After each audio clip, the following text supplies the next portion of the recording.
Bueno, buenas tardes alumnos. Vamos a la clase 4, infancia intermedia.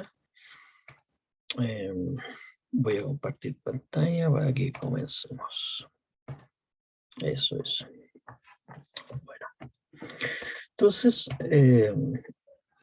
7 a 12 años, en otros autores hablan de 6 a 11, pero es más o menos el rango etario, ¿no? Y lo importante, ingreso a la enseñanza básica, ¿no? Aquí hay, ¿no?, una salida al mundo, como se le llama también.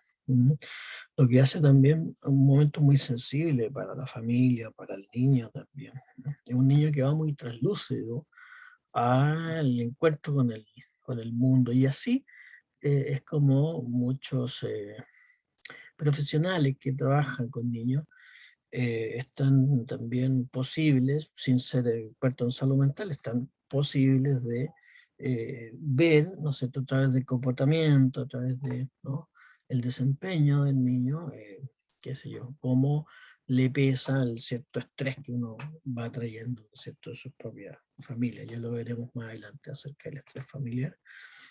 El aprendizaje de la lectoescritura se desarrolla, se consolida.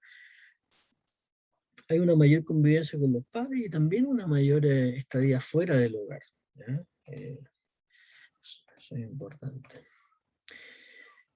En cuanto a lo físico, el crecimiento no es tan acelerado como antes, entre 3 a 8 centímetros. Distintos autores tabulan un poco distinto también acá, pero es más o menos esto, 2 a 4 kilos, ¿no?, de aumento de peso por año. El incremento importante a nivel de la actividad, la fuerza física, ¿no?, el apetito. La dentición, ¿no?, va apareciendo más o menos unos 4 de permanente por año durante los 5 años, ¿no? Los primarios empiezan a ceder.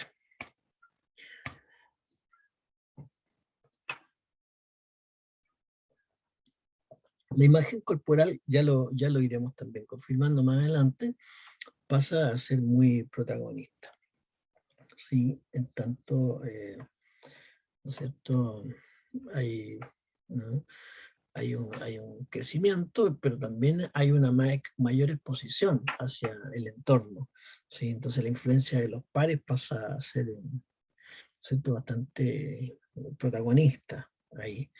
Por tanto, el acompañamiento que vayan dando los padres, los cuidadores, ¿no?, los maestros en la escuela es importante en esta etapa. En relación a la salud, hay un foco relevante en la energía, ¿no? La energía que se gasta y la energía que se requiere, ¿no?, retornar, ¿no?, por ejemplo, de los carbohidratos. Y el juego se caracteriza con un poco de fuerza, de empujones, gritos, ¿no?, risa. Hay un poco más de rudeza en general en ambos sexos todavía. La diferenciación de género se va a ir produciendo un poco más hacia la pubertad, ¿sí? Los niños participan en juegos, ¿no es cierto?, de competencia física, ¿no? Las niñas también inicialmente, obviamente, ¿no? En algún momento se va produciendo un poco más de diferenciación, por ejemplo, a favor de juegos de flexibilidad o coordinación, en el caso de las niñas. Y los problemas visuales y auditivos, es importante una buena pesquisa acá porque puede hacer retrasar mucho el aprendizaje escolar, ¿sí? En relación a la inteligencia, ¿no?, está el método de Stanford y el método de Bechler, ¿no?, el más usado, este último. Hay controversias también al respecto, ¿no?, porque se ve que se equipara un poco la inteligencia con cierta rapidez, ¿no? Y a veces hay condiciones que hacen que la rapidez no pueda, ¿no es cierto?, estar tan prístina, tan ¿no es cierto?, posible, por razones que no tienen que ver con la inteligencia, como la depresión, por ejemplo, u otro tipo de situaciones. Entonces, hay ciertas controversias ahí. El desarrollo de la inteligencia se debe a factores como el desarrollo del cerebro, la educación de raza, el nivel socioeconómico, la cultura. Por ejemplo, acá Gardner plantea 8 tipos, ¿no?, diferentes de inteligencia. No se usa tanto este cuadro, pero es uno de los esfuerzos, ¿no?, de descentrarse de aquellos paradigmas como más rígidos, ¿no? Y es muy interesante porque inteligencia lingüística, lógico-matemática, espacial, ¿no? Aquí, no sé si conocen el concepto de la inteligencia emocional, pero hay 2 elementos que pueden formar parte central de la inteligencia emocional, que es la interpersonal y la intrapersonal, ¿no? Con relación a otro y con relación a uno mismo, ¿no? O relación a la naturaleza, la naturalística, ¿no? Y en relación al desarrollo cognitivo, ¿no?, aquí estamos en las operaciones concretas, ¿no? Razonamiento espacial, es decir, el chico ya está en posibilidad de usar mapas, ¿no?, o reconocer trayectos, ¿no?, que lo pueden retornar a la casa. En cuanto a la causalidad, aquí hay unos videos que yo le puse ahí, tiene falta de ortografía, pero a pesar de eso, está reproducido el espíritu, ¿no? ¿No es cierto?, de esta, poder mostrar con ejemplos, ¿no?, con niños ahí reales, aquellas capacidades que pueden hacer a distintos tipos de edad. Entonces está muy bueno en ese sentido el video. Comprender la influencia de los atributos físicos, ¿no? Saber que la piel o el volumen, el color de piel, qué sé yo, son 2 elementos que apuntan diferentes, por ejemplo, en relación al peso. Categorizaciones, ¿no? Se pueden organizar elementos, considerando las variables, conocer las relaciones entre los objetos, ¿no? Poder hacer, ¿no es cierto?, relaciones entre todo y las partes. El razonamiento inductivo y deductivo, ¿no? Hay una conclusión general para, ¿no es cierto?, a partir de un hecho particular. La mamá me da comida, todas las mamás dan comida. Conclusiones particulares a partir de hechos generales. Los martes hacemos gimnasia, hoy es martes, tenemos gimnasia, ¿no? Entonces, hay una evolución, ¿no es cierto?, que lleva también conservación y esta, ¿no es cierto?, capacidad matemática mental. En la conservación puedo distinguir, ¿no es cierto?, que distintas formas pueden no alterar el volumen a los 7 años, pero a los 12 años ya puedo, ¿no es cierto?, eh, eh, ¿no es cierto?, saber que aunque tengan distintas formas, ¿no?, una plasticina en forma de tubo o en forma de bola, podrían, ¿no es cierto?, desplazar la misma cantidad de agua al sumergirla, ¿no?, en un recipiente. Sí, aquí voy. Y todavía, ¿no es cierto?, no se realiza el control de variables. El pensamiento está vinculado al presente inmediato y al mundo de lo posible. Por tanto, en una tarea de combinaciones de elementos, los sujetos actúan de forma desordenada, sin seguir ninguna pauta sistemática. Aquí tenemos a Guille, ¿no es cierto?, intentando hacer un juego de ajedrez, que no le resulta tan fácil porque todavía están, esas capacidades están consolidadas. Aquí hay un cuadro que me parece muy, muy interesante, que es del Craig, ¿no?, del libro de desarrollo.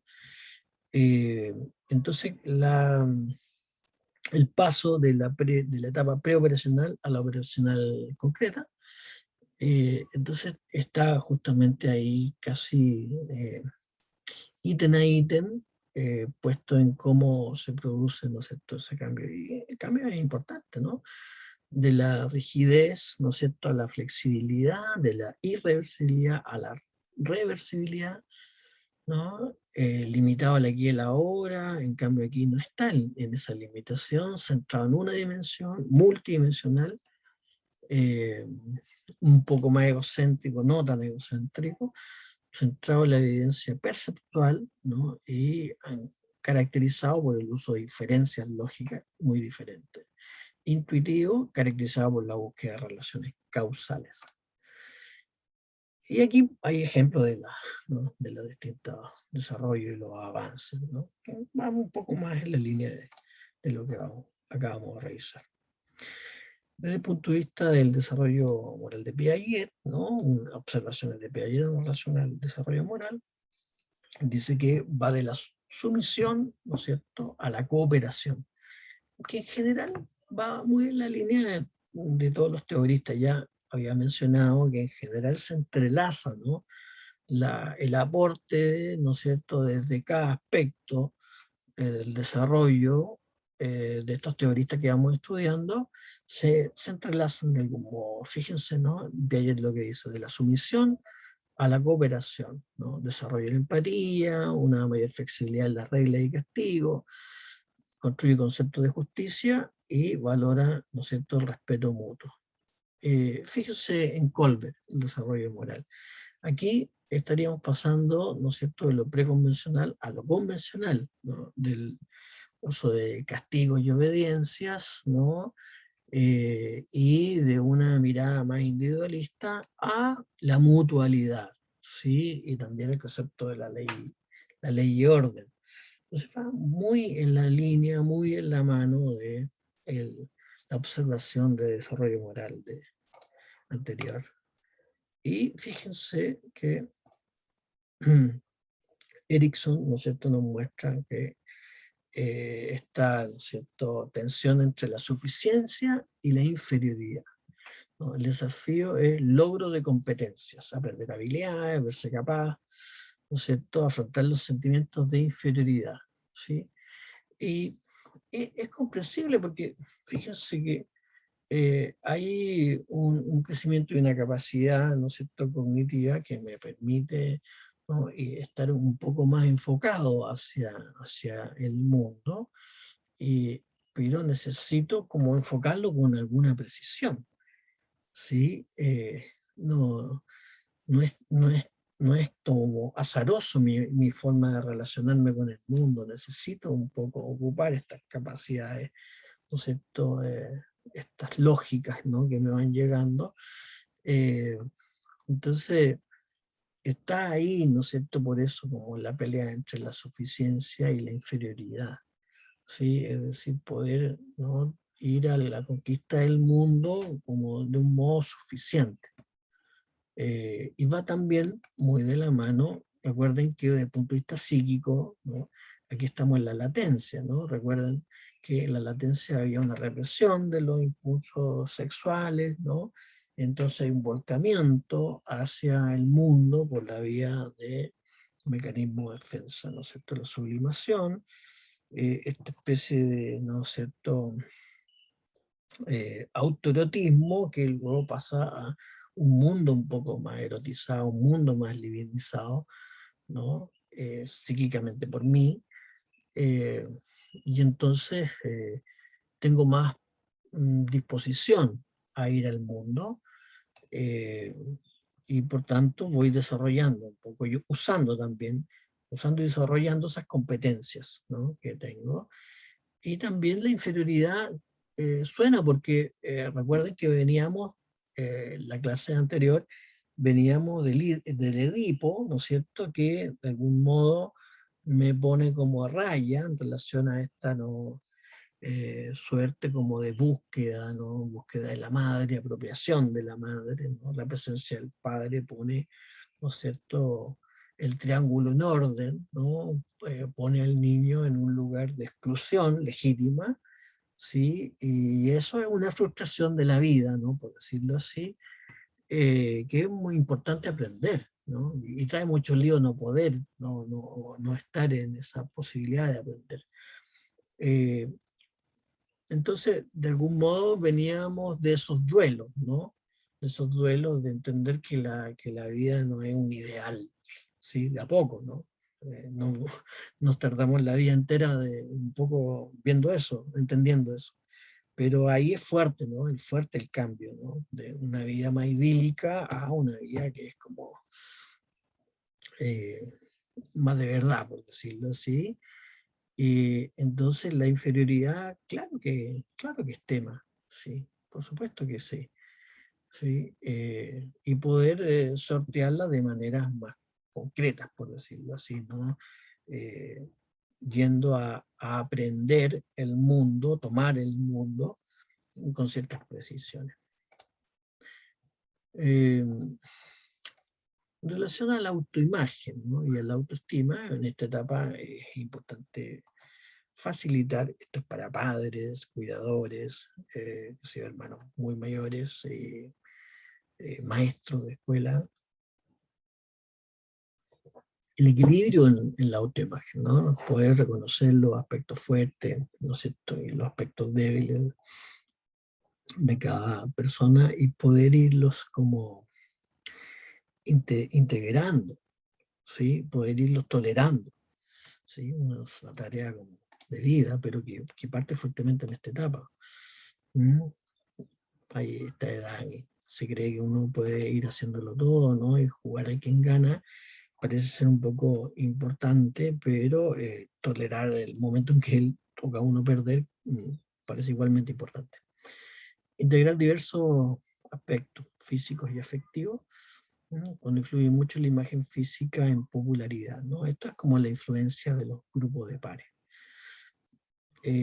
Valorar las características que se tienen, eh, cuando hay un rechazo, ¿no? a los aspectos más vulnerables, ahí es importante la presencia, ¿no es cierto?, el acompañamiento adulto. Si bien hay, esta es una etapa de que hay más autonomía, la pega de papá, de cuidador, de mamá, de maestros, sigue siendo muy, muy relevante. En la medida que desarrollen una autoestima positiva, fuerte, duradera, desarrollarán habilidades sociales, físicas e intelectuales que le permitan verse como un individuo valioso en la sociedad. Por eso que el trabajo de todos ahí es muy relevante. En relación a la autoestima, en esta etapa se reconocen las emociones, incluyendo la vergüenza y el orgullo, que siento, cómo reacciono y actúo, cómo me puedo autocontrolar. Ese último aspecto es bien interesante porque un poco alude a la regulación emocional, que efectivamente, como dice ahí abajo, está en manos de ese niño, niña, pero también de los padres, ¿no? De cómo los padres de alguna manera acompañan esa posibilidad de autorregulación, no imponiéndole cosas, sino más bien ayudándole a preguntarse al niño por qué será aquello que me ocurre, qué me tendrá así, si poder hacer este pequeño ejercicio introspectivo, ¿sí? Que me dé más claridad acerca de mis estados emocionales y de alguna manera sí poder hacerme cargo de ellos, ¿no?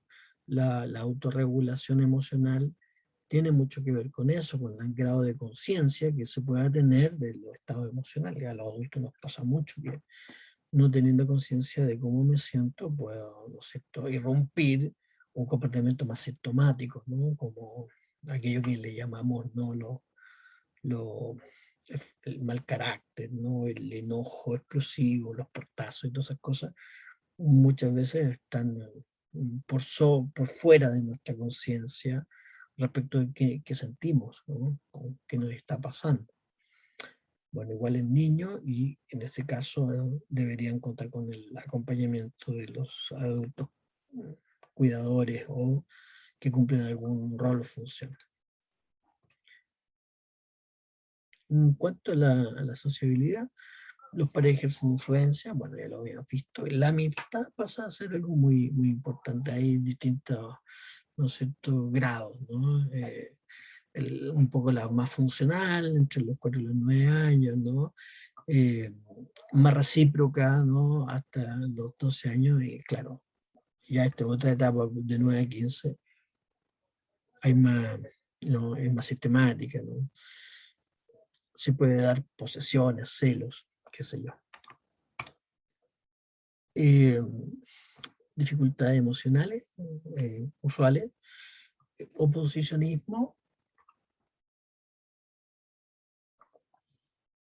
bueno, es un trastorno conductual que se da bastante, en donde, ¿no es cierto?, el niño, la niña está como, o sea, lo que se expresa hacia afuera es, claro, una oposición efectivamente, pero internamente, si bien cada caso es su caso, habría que, ¿no?, tener atención a cada caso, pero en general lo que habría que entender es ahí que más que una real gana de oponerme, necesariamente, hay una dificultad de sumarse, no tengo una dificultad de sumarme a aquello que se está, ¿no es cierto?, dando como una puesta de regla, como una actividad, ¿sí? Entonces, en el fondo, ¿no? Habría que leer ahí que hay como una necesidad, ¿no? No solo, ¿no?, un tema desafiante. Hay una necesidad de que me oigan, que me pasa algo, ¿no? Que podría ser incluso un problema con la autoridad, porque en casa tengo una autoridad que se manifiesta de forma inapropiada, pero de fondo necesito algo, ¿sí? Problemas conductuales en general, la agresividad. Ahí esto trae a colación el elemento que veíamos hace un rato de cómo la familia, ¿no es cierto?, en esta edad, ¿no es cierto?, influye de manera importante, y los niños además tienen mucha exposición con, con lo exofamiliar, ¿no? ¿no? No están ahí en casa todo el rato o en un pequeño jardín infantil que es como una especie de apéndice de la casa, ¿no? Con una tía que trata de comportarse como las mamás, qué sé yo.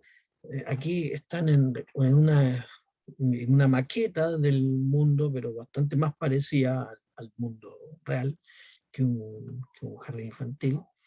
Y entonces, ¿no es cierto?, son más translúcidos, ¿no?, los estreses que voy sufriendo al interior de la familia o en otro tipo, o en el mismo establecimiento podría también ser, pero soy más transparente un poco a eso, ¿no? Entonces, siempre lo agresivo, lo problemático en términos conductuales amerita siempre una investigación. Bueno, ya cada vez más, ¿no?, estas épocas son muy distintas a otras ya pasadas, cada vez más se entiende que los niños no son malos, son mal alumno, problemático, ¿no?, peleador y punto, sino que le pasa algo, ¿no? Entonces, para ustedes también que van a trabajar en el mundo de la salud, ¿no?, como enfermeros y enfermeras, probablemente van a estar en contacto con niños que en poco rato, incluso que estén la consulta, qué sé yo, se puede igualmente evidenciar, ¿no?, elementos conductuales que valdría la pena, ¿no?, poner oreja, ayudar a esos padres a que pongan, ¿no es cierto?, atención a eso. Y en algún momento se puede hacer alguna derivación, si es que procede. El déficit atencional, aquí yo convocaría el concepto de, ¿no es cierto?, de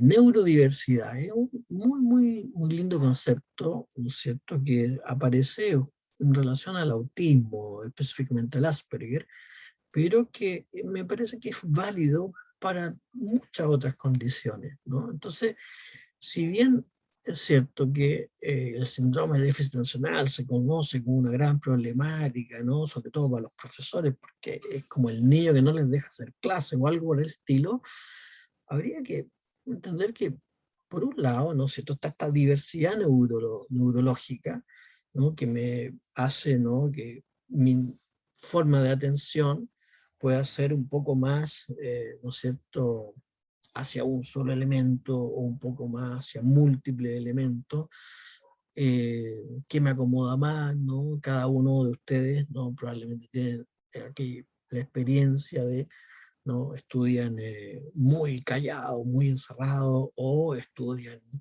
¿no?, bastante bien en un parque donde hay gente moviéndose, pololeando, haciendo ejercicio, sonidos de bocinas de vehículo.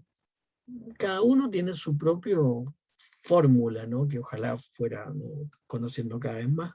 Y eso es como una diversidad, por decirlo así. Entonces, es importante sacar la idea del síndrome de déficit atencional con el niño problemático, porque creo que no es símil, no es sinónimo.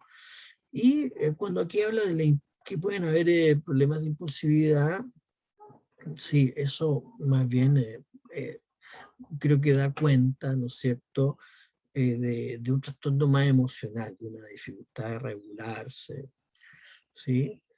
Eh, el síndrome de déficit atencional, el niño con ese diagnóstico podría parecer un poco más impulsivo en el sentido que hace varias cosas a la vez, o qué sé yo, o es más inquieto, pero no necesariamente como un gran, ¿no es cierto?, un paciente con grandes dificultades de su impulso.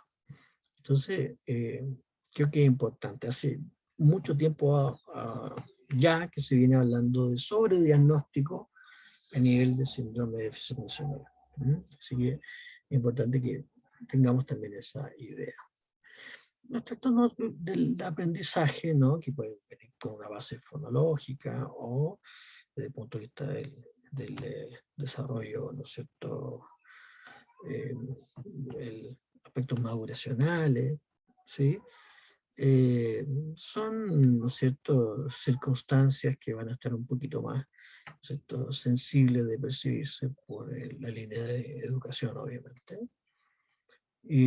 Fobia escolar y ansia de separación, aquí volvemos, ¿no es cierto?, al estrés que nos provee los contextos, la escuela misma o la vida en familia. Sí, es importante, ¿no?, poder... hay que entender que en niños y en adultos, ¿no?, cada vez que pasa algo, ¿no?, a alguien le pasa algo, ¿no?, tiene alguna situación, más que la moralidad de si estoy bien o estoy mal, ¿no?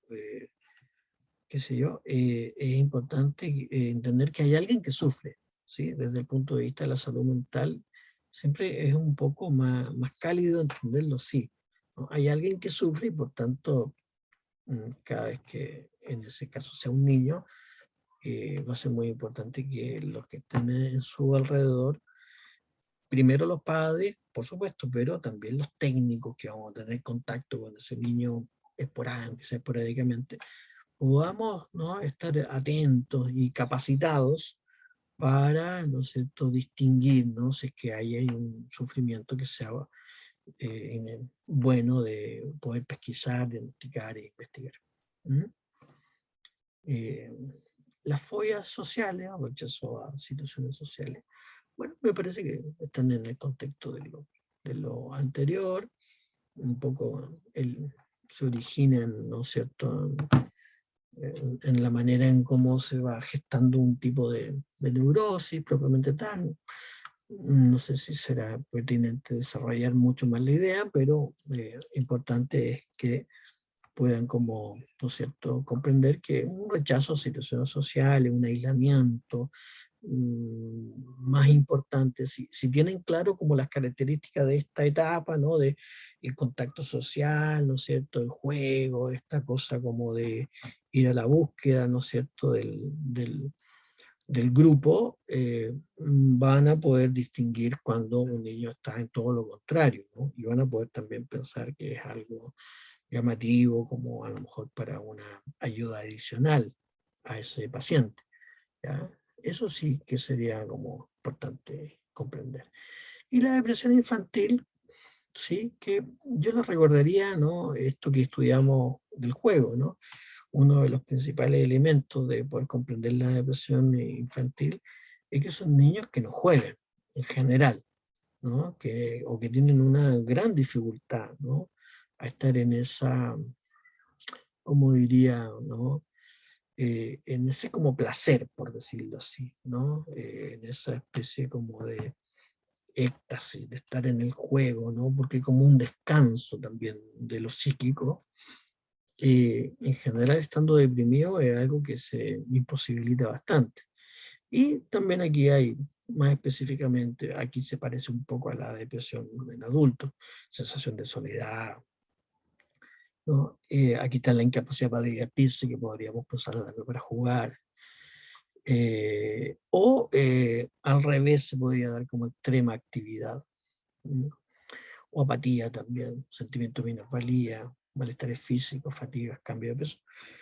Sí, aquí está presentado un poco más como, bastante más parecido a como la depresión en adultos, pero el niño a veces es un poco menos, con menos palabras, obviamente, ¿no? Menos melancolizada necesariamente, y a veces un poco más como inhibida, ¿no? Solamente en el juego, ¿no? Eventualmente podría venir también como una extrema actividad o con una especie, ¿no sé, de problemas que parecieran como más un trastorno conductual que una depresión, pero sí, podría venir en esa presentación. Bueno, les dejo acá algunas preguntas y también enseguida también le voy a dejar algunas sugerencias de unas páginas del CRAI, que es de bibliografía obligatoria, pero les precisé algunas páginas que ojalá se puedan detener. Aparte de no, revisar el capítulo completo, que siempre es muy interesante ver cómo calza con esta presentación, y específicamente en esas páginas que les voy ahí a presentar, estaría muy bueno que lo pudieran, ¿no es cierto?, revisar, ¿sí? De hecho, en algunas preguntas de acá van a necesitar, ¿no es cierto?, revisar esto. Describir la capacidad cognitiva en términos de la transición entre el pensamiento preoperacional y el de las operaciones concretas. ¿Mm? Bueno, aquí les había presentado una tabla, pero estaría bueno que ejercitaran un poco esa reflexión de ese traspaso. Señalan los principales problemas de salud en esta edad. Ahí, amplio, ¿no? ¿No? Piénsenlo en amplio, ¿no? Para que puedan abarcar. Refiéranse a las controversias sobre el uso y abuso de pruebas de inteligencia. Ahí van a tener que, ¿no?, tener en cuenta un poco los que les planteé acá y remitirse un poco ahí a estas páginas que les digo. ¿Cómo los padres pueden estimular un aprendizaje competente y un pensamiento crítico? Planteamos algunas ideas acá y también van a poder obtener elementos de juicio más detallados en alguna de estas páginas, ¿no? Aquí les puse obesidad, educación física en la escuela, porque la relevancia, ¿no? Diferencia de género en la escuela, limitaciones de la evaluación de la inteligencia, desarrollo de las competencias y pensamiento crítico, la familia y el estrés, ¿sí? Hay harta formas, ¿no?, en cómo viene ese estrés, pero esa generalidad está muy interesante. Maltrato del niño, eso creo que siempre hay que, ¿no es cierto?, estar al tanto de eso, ¿no?, estar sensible a esa temática, explicación del maltrato. Y eso. Bueno, dejo de compartir y voy a dejar de grabar enseguida. Espero que nos podamos ver y compartir en diálogo, en preguntas, en precisión de conceptos la próxima eh, jornada, que sería mañana a las 3:30, entiendo. ¿Mm? Bueno, que estén muy bien. Adiós.